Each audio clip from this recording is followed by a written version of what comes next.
त्याच्यावरती जेव्हा येईल, कारण अजून तरी काही माझ्यापर्यंत आलेलं नाही, किंवा आल्यानंतरचा जे समितीने निर्णय घेतलेले आहेत ऑलरेडी त्याच्यामध्ये काही प्रशासनाचा वेगळा हे राहणार. जो हमारे पास आज पानी कमी है, एज पर WRI उन्होंने रिपोर्ट सबमिट की थी, हमारे सातों लेक में अराउंड 8 to 15% गाद है। तो हमने कोई ऐसा मैकेनिज्म अभी डिराइव किया है कि हम उस गाद को क्लीन कर सकें?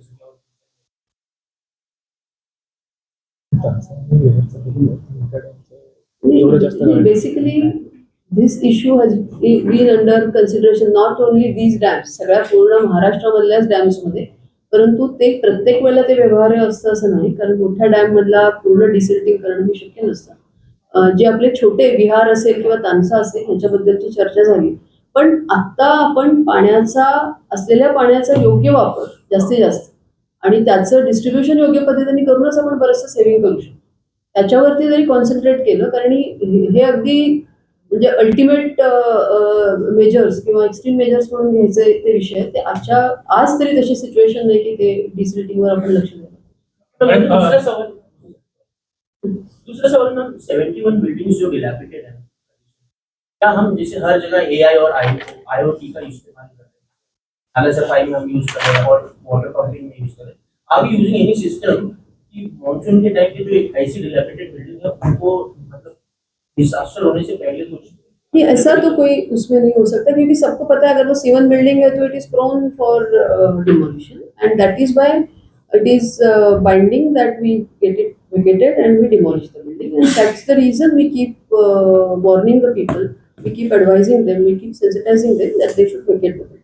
सहाय्यक आयुक्त नितीन शुक्ला यांना अटक केली आहे, तर ते महापालिकेकडून त्यांचं निलंबन वगैरे काही निलंबन करण्यात येईल, त्याची प्रोसेस कसं करावं ते डिटेल्स देतील तुम्हाला. 48 तास झालं, पण त्याच्यावर आम्ही म्हणजे जी काही कायदेशीर कारवाई करणं आवश्यक आहे ती कायदेशीर. मॅडम, जसं पावसाळ्याचा सीझन आहे, शैक्षणिक वर्ष सुद्धा सुरू होत आहे आणि आपण मुंबई महापालिकेकडनं अनधिकृत शाळांची एक यादी सुद्धा प्रसिद्ध केली आहे, जवळपास 160 पेक्षा जास्त शाळा आहेत. त्याच्यावरती आता आपण पुढे काय निर्णय घेतोय, कारण त्या शाळेत शिकणाऱ्या मुलांचं पुढे काय होणार, आणि दरवर्षीच हा प्रश्न उद्भवतो, आपण ह्या शाळांना परवानगी देणं कसं रोखणार? याच्यामध्ये असं आहे की त्या शाळा जर तुम्ही बघितल्या तर त्या अशा भागामध्ये आहेत की तिथं खरंच त्या शाळांमध्ये दुसऱ्या जवळपास शाळा नाही आहेत, त्यामुळे त्या शाळांमध्ये ती मुलं आहेत.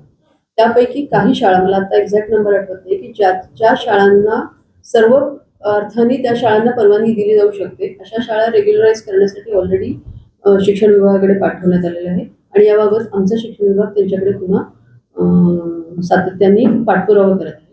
ज्या शाळा RTEच्या नियमानुसार रेग्युलराईज होऊ शकत नाही, परंतु तिथं त्या मुलांना शाळेमध्ये जाण्याशिवाय पर्याय नाही, कारण जवळपास तिथं शाळा नाही, अशा शाळांच्या मुलांच्या बाबतीत काय करता येईल याच्यासाठी मी ऑलरेडी शिक्षण विभागाला सांगितले की जवळपासची कुठली शाळा आहे, तिथे आपल्याला या मुलांना नेता येऊ शकेल का, तसं पालकांशी बोलणं.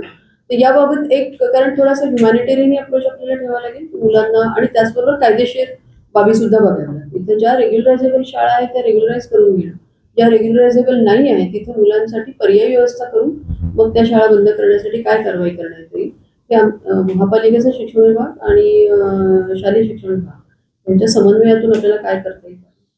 आणखी एक प्रश्न आहे, ते म्हणजे महापौर बंगल्यासाठी आता आपण जवळपास प्रस्तावाला की 3 कोटींपर्यंत खर्च अपेक्षित आहे. काही RTI आपल्याकडे मुंबई महापालिकेकडे विचारण्यात आले होते, काही लाखांचा खर्च हा कोटींवर गेलाय का, असा एक प्रश्न उपस्थित होतोय.